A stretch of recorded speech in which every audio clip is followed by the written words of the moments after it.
Bienvenidos a esta webinar de Bureau Veritas en colaboración con el Instituto Marítimo Español. Me presento lo primero, soy Carlos Castro, profesor del IME y economista, auditor de cuentas, y desde hace algo más de un año trabajo en Forest Partner, una consultora boutique que, sobre todo en lo que a mí respecta, ha tomado la decisión de intentar desarrollar un área específica con toda la potencia que se pueda dentro del mundo marítimo, del área de shipping, y eso es uno de los objetivos que tenemos encomendados. Hoy vamos a hablar de un tema muy interesante para aquellos que no lo conocen, por novedoso el tax list de buques. Para aquellos que sí lo conocen, creo que puede tener el interés de que es la ocasión de actualizar, si últimamente no han visto las últimas operaciones, de ver los cambios normativos, cómo han afectado básicamente al tax list anterior, que fue denunciado por los holandeses, como ahora haremos un poquito de historia breve, frente al tax list actual que se puso en vigor a finales del 2012 y que ha empezado a tomar fuerza recientemente en los últimos 1 o 2 años. Bueno, por un lado, intentaremos entender la financiación mediante un tax list. Es muy importante entender, cuando lo veremos en el desarrollo de la exposición, que el tax list en sí es una estructura que permite abaratar el precio de adquisición de un buque, de determinados buques en determinadas condiciones, pero que puede ir perfectamente paralelo a la financiación tradicional, es decir, el tax list en sí no tiene por qué resolver la financiación finalista del armador, que la puede tener en paralelo a esta estructura que se monta con otros intermediarios y que permite abaratar el precio del buque de una forma sensible para, pues sobre todo, luchar con la competencia coreana, como ahora veremos a lo largo de esta presentación.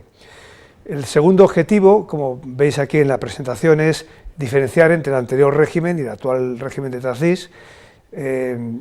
Sobre todo hay un cambio de régimen motivado por la denuncia que Holanda hace en 2011 efectivamente, y que hemos tenido la suerte de que al final ha dado la razón al gobierno al Estado español, y al final no era un tax list que incumpliese el Tratado de la Unión Europea, el artículo 107 de funcionamiento de la Unión Europea,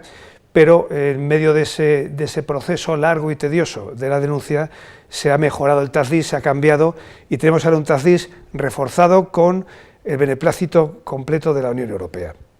Un tercer objetivo, pues saber en definitiva qué compone un tax list. El tax list al final es un conjunto de ayudas que no necesariamente tienen que cumplirse todas para hablar de un tax list. Puede haber algún tax list, como digo yo, light o descafeinado, que aproveche gran parte de las ventajas, pero a lo mejor alguna, como luego veremos, el régimen del tonnage tax, muy importante en el tax list, pero se podría hacer una estructura de tax list sobre un buque no susceptible de tonelaje y que sin embargo sí pudiera gozar del artículo 106 que iremos viendo en la presentación. Y bueno, cuando interesa valorar, cuando interesa estructurar una operación mediante un tax list,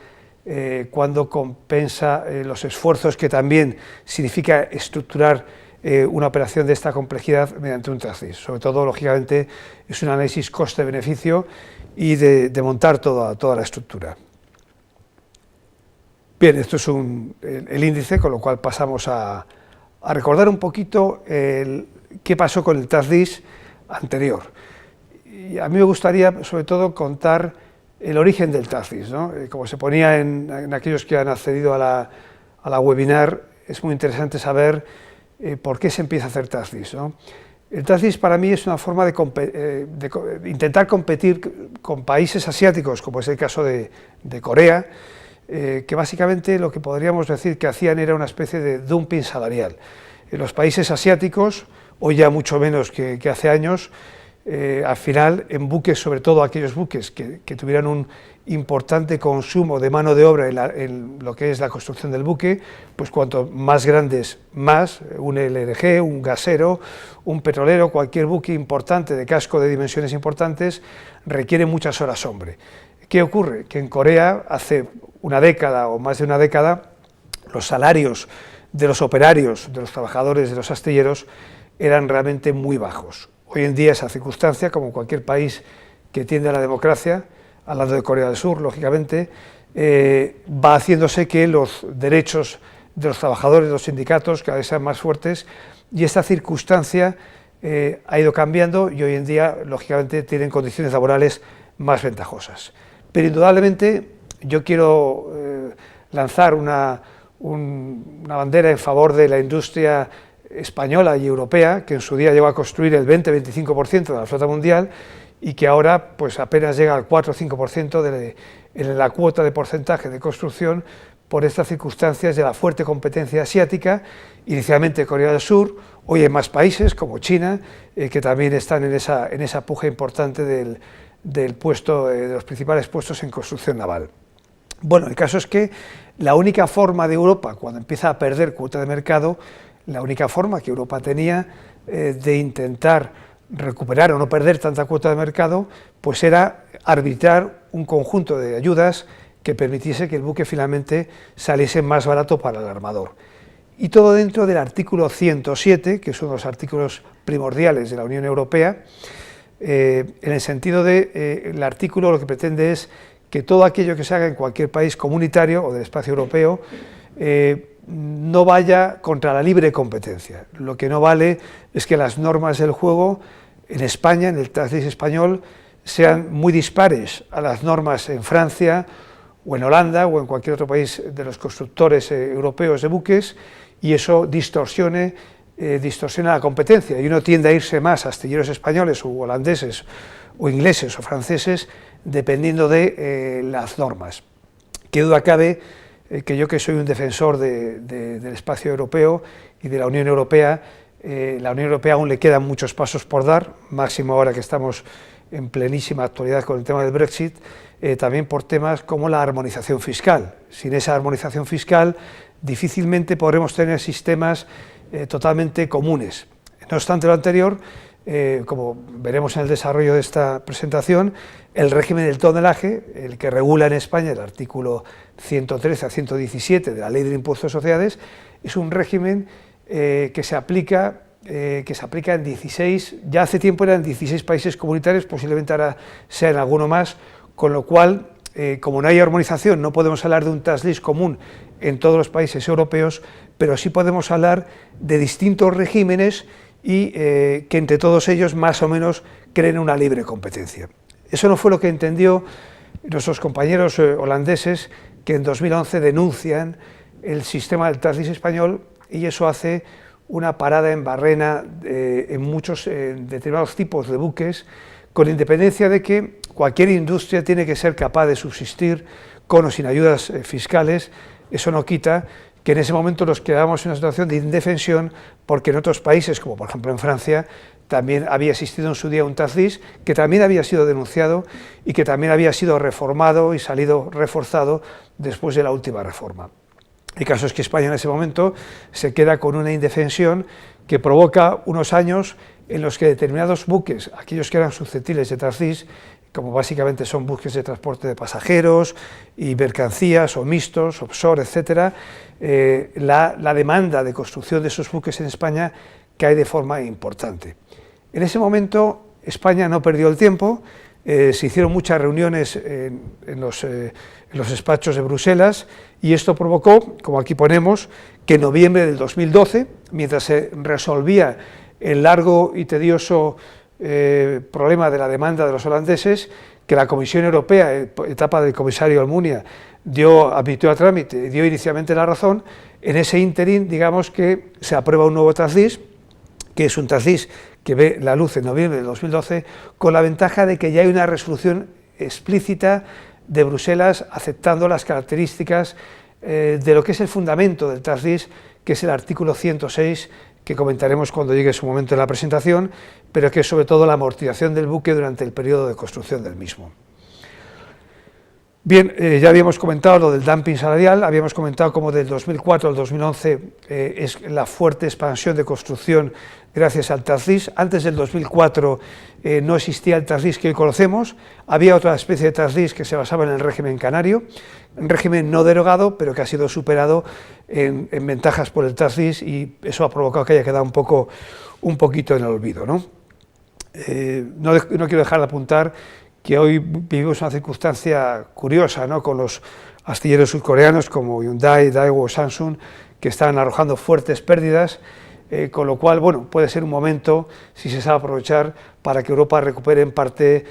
un mayor papel en la construcción naval, con independencia de que el mundo marítimo es tremendamente cíclico, y una de las razones también de estos astilleros es que se han metido mucho en grandes plataformas offshore asociadas al mundo del petróleo, y el devenir del precio del petróleo ha hecho que primero esas grandes construcciones se hubieran estimado en cuanto a costes por debajo del coste real de construcción, y que luego la demanda haya caído en picado, y lógicamente cuando uno empieza a hacer un desarrollo nuevo incurre unos gastos muy importantes al principio para lanzar el proyecto, que ahora se han visto que no se pueden a lo mejor absorber con nuevos pedidos debido a la caída del precio del petróleo. Bien, en estos puntos siguientes voy a ser breve, porque a la vez veo que me estoy extendiendo mucho. Sí es importante que sepáis que siempre es importante, cuando hacemos una operación de traslis, en todos los que intervienen en la operación, conocer perfectamente las garantías que nos da el armador. El armador al final es el que va a explotar el buque, y el armador, con independencia de la estructura financiero-fiscal de la que vamos a hablar,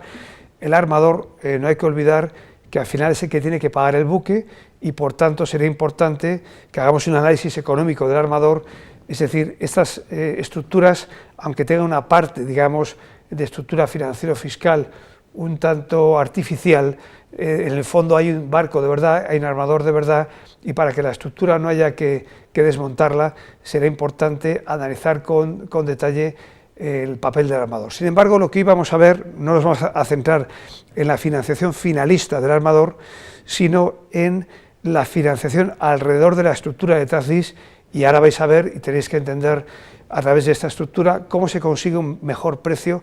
para el armador. Y en ese sentido, los inversores que entren en esta estructura, que van a transparentar una serie de pérdidas, como ahora veremos,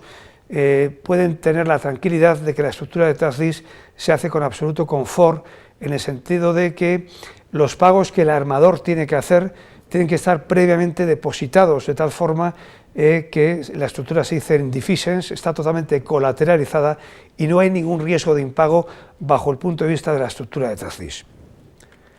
Lo mismo convendría hacer un análisis del astillero.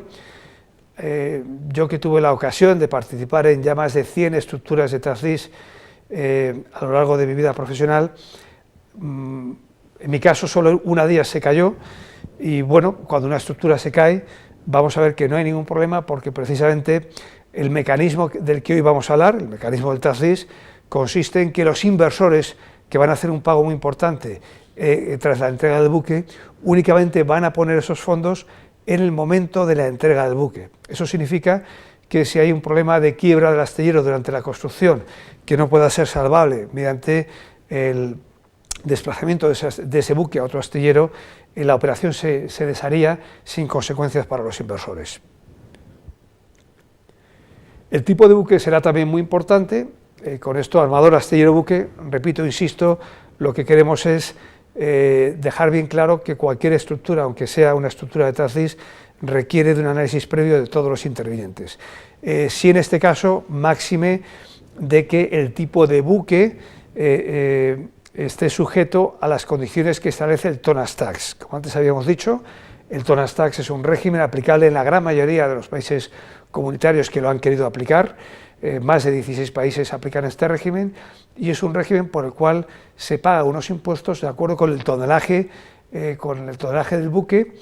y únicamente es válido para determinados tipos de buques. En general, el tonelaje, hoy por hoy, mañana se podrá extender a más buques, se aplica especialmente a buques de transporte de pasajeros y mercancías, o un mixto de ellos, y de apoyo logístico en alta mar, labores de salvamento, buques offshore. Eso sería un poco el tipo de buques, de alguna forma un poco más conectados con labores en alta mar, con labores de transporte internacional, ¿no? Y son los que gozan de estas ventajas. En el artículo 113 a 117, como os había comentado antes, se regula todo el sistema del Tonnage Tax, qué tipo de buques son susceptibles del tonelaje, cuáles no. Y aquí ya desvelamos un punto importante. Alguien podría preguntar si se puede hacer una operación de tax lease, como antes habíamos apuntado al principio, sin que el buque sea de los que está sujetos al tonnage tax. La respuesta es que sí, sería un tax lease recortado, un tax lease light, pero se podría hacer un tax lease en el que aprovecháramos las ventajas que ahora vamos a ver a continuación y que, sin embargo, no aprovechara las ventajas del tonelaje, pero sí aprovechar otras ventajas que permitiesen un descuento del buque no tan grande como un buque que además aproveche el tonelaje. Bueno, la operación, en definitiva, me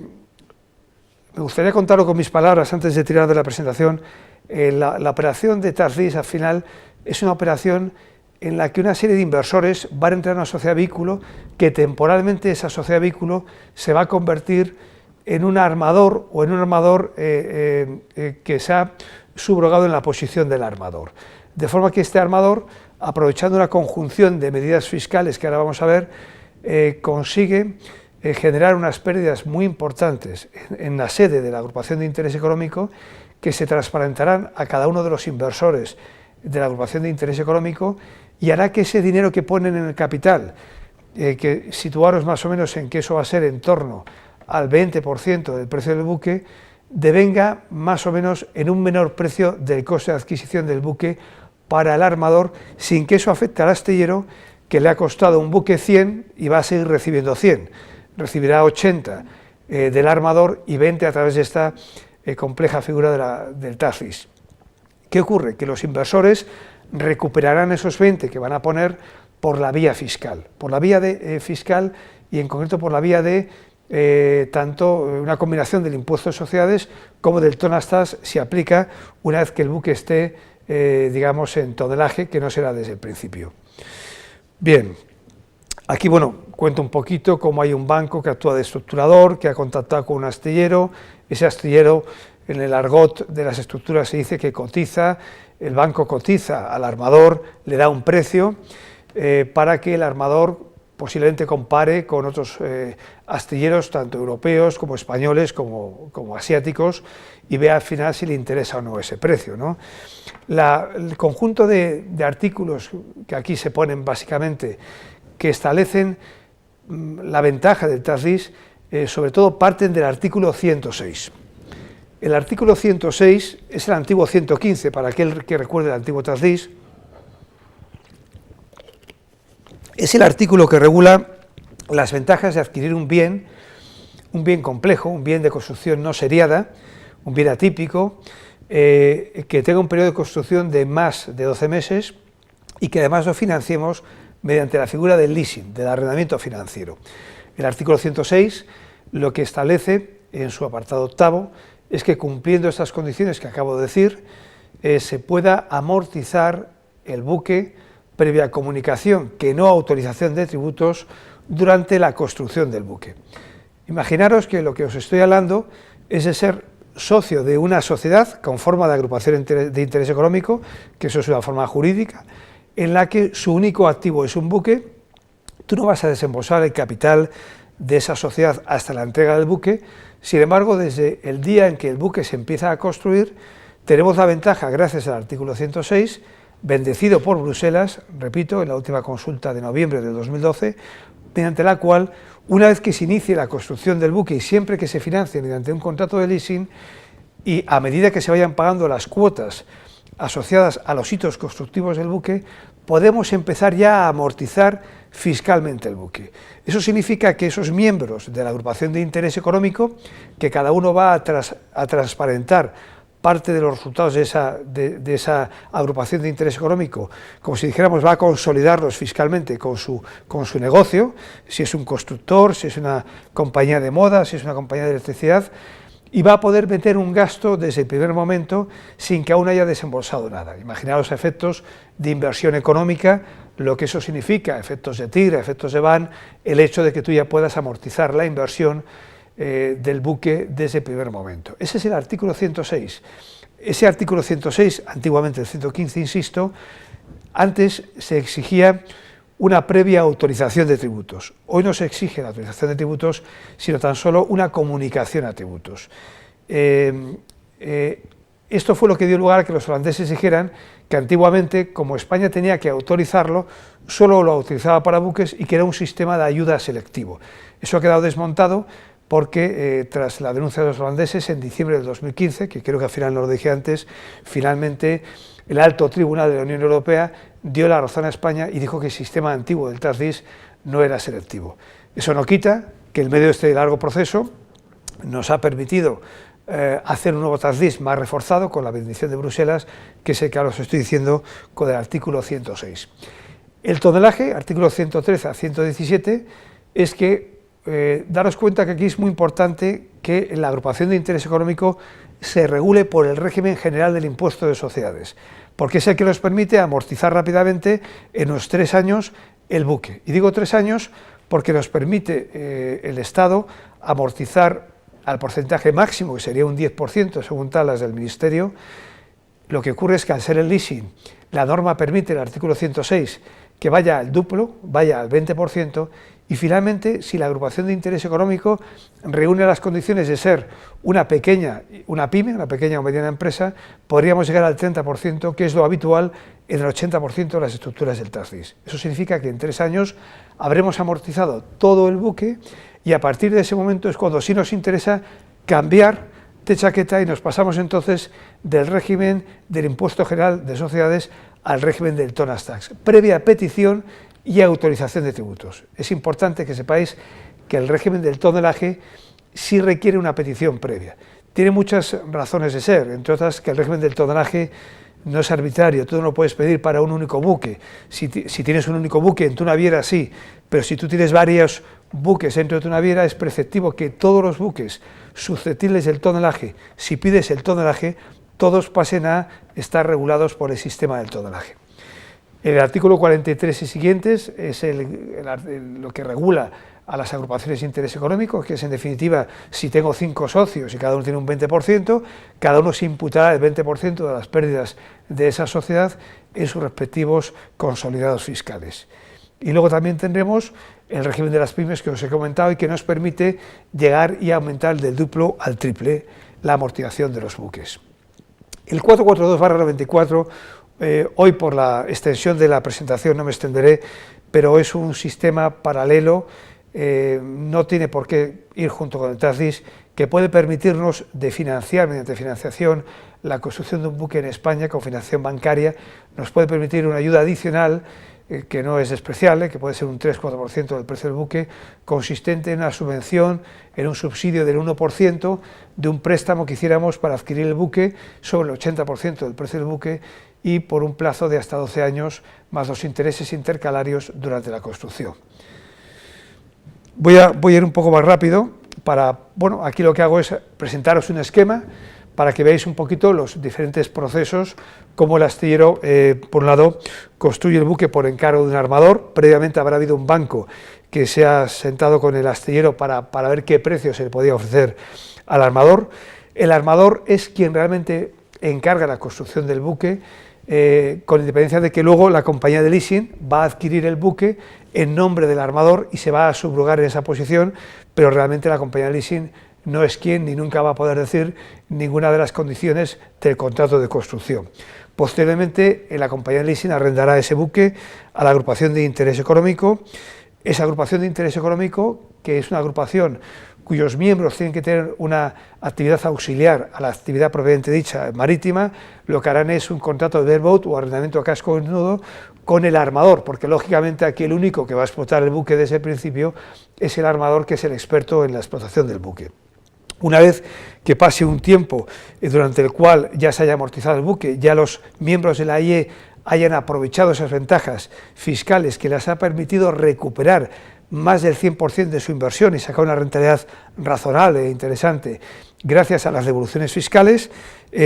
transcurridos 2-3 años, la agrupación de interés económico se convertirá en sociedad limitada y esa sociedad limitada será adquirida por el armador, que devendrá en propietario del buque gracias a la tenencia de esa sociedad limitada. Os puedo decir que de esta forma hemos hablado ya de los dos cambios fundamentales del antiguo TASDIS al nuevo. El antiguo TASDIS se requería una autorización expresa de tributos para que pudiéramos acogernos al 106, a la amortización durante la construcción, el actual TASDIS no, y la segunda es este último punto. En el antiguo TASDIS, la agrupación de interés económico se disolvía y lo que hacía era vender el buque directamente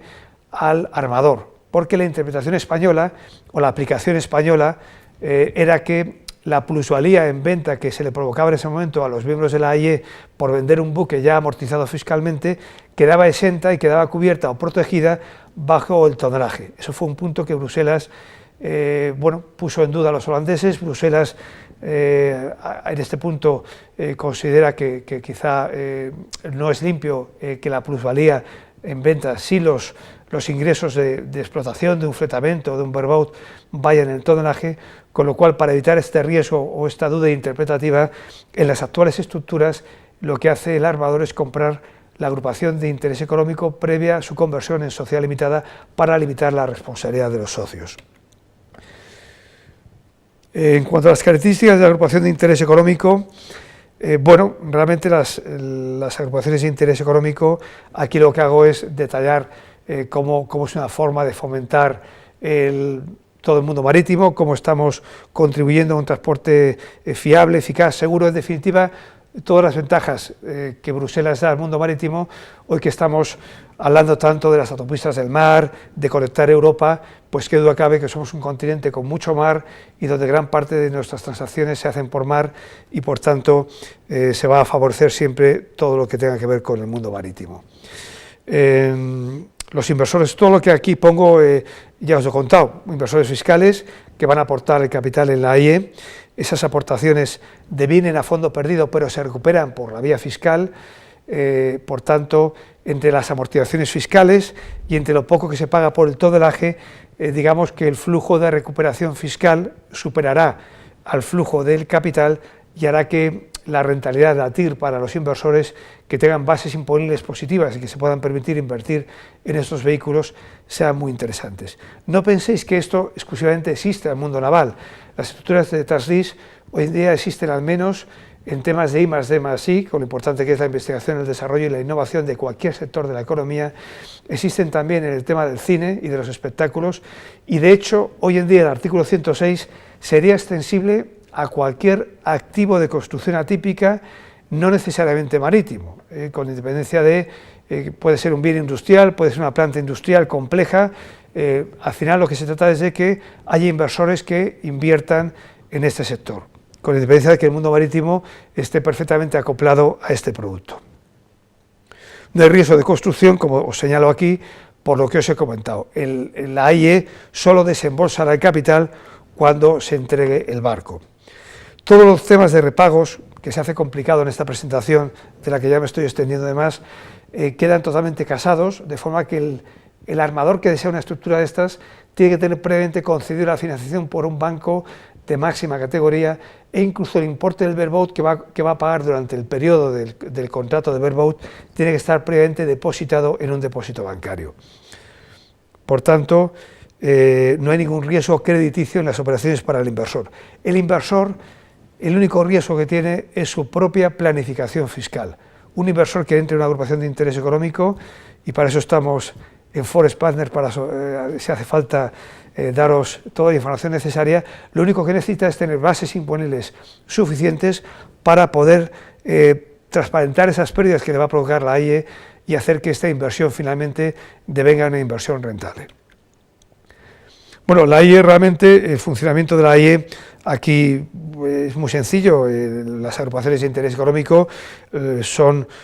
estructuras que permiten la transparencia fiscal y por tanto permiten que toda su fiscalidad no tribute la AIE, sino cada socio en base al porcentaje. De alguna forma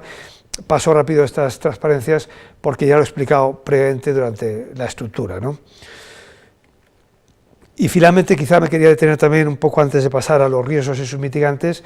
en el esquema del nuevo TASDIS, ¿no? En definitiva, lo que antes os había puesto con una serie de cuadritos, aquí lo que tenemos es un armador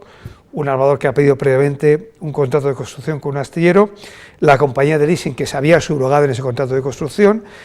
posteriormente una agrupación de interés económico que es la que realmente va a firmar un contrato de leasing con la compañía de leasing y por eso va a amortizar aceleradamente el buque, a la vez que el buque es explotado con unos ingresos del bareboat o alquiler a casco desnudo con el armador. Transcurrido el tiempo necesario, el armador adquirirá la agrupación de interés económico, como antes habíamos comentado, previa a su conversión en sociedad limitada para simplemente limitar la responsabilidad del adquirente. Indudablemente, la parte digamos, de la derecha, lo que hace referencia a lo que os comenté, de que la estructura siempre tiene que estar perfectamente casada mediante depósitos, de forma que en ningún caso existe el riesgo de que el armador pueda dejar de pagar. Aquí nunca va a dejar de pagar el armador, porque los pagos que tiene que hacer durante la estructura están previamente en un depósito bancario. Bien, los inversores al final, ya os he ido contando, lo que obtienen es un retorno por la vía fiscal que supera el importe del capital. Ese retorno puede hacer que la rentabilidad, aquí os ponía un ejemplo,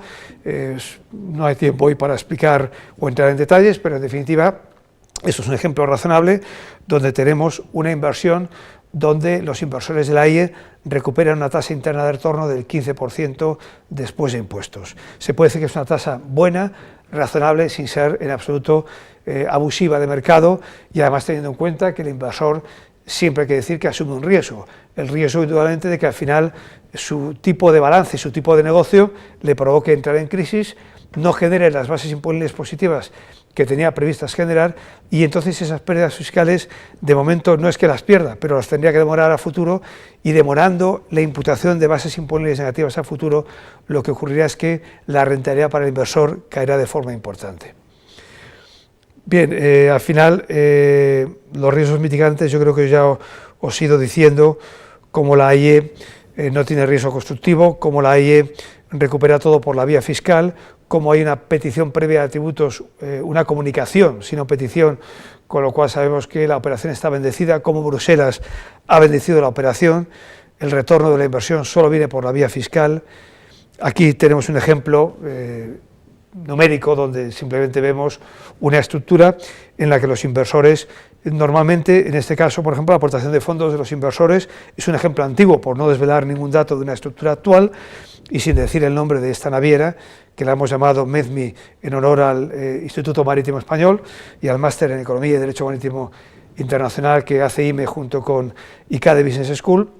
Y bueno, en definitiva aquí tenemos un ejemplo donde el desembolso de capital se hace en marzo del 2008 y ya tenemos el caso de que en julio del 2008, o sea, apenas 3 meses después, ya teníamos un importante retorno, ya recuperábamos una parte muy importante de la inversión. Bueno, en este caso el 12,5%, que era la TIR de este ejemplo, se convierte en aquel momento que el impuesto general de sociedades era del 30%, en una tasa equivalente bruta del 18%. Bueno, finalmente el nuevo TASDIS aquí, bueno, ponemos cada uno de los puntos, ya los hemos ido explicando, ¿no? No aprobación de la operación por tributos, no es el caso porque ya no hay que autorizarlo, simplemente hay que tener un buen asesor, un buen despacho de abogados, un buen estructurador y simplemente la experiencia de saber qué tipo de buques son susceptibles o no del tonnage tax, que es algo sin ninguna duda. El impago de cuotas no existe por el depósito ignorado, igual que el impago de la opción de venta.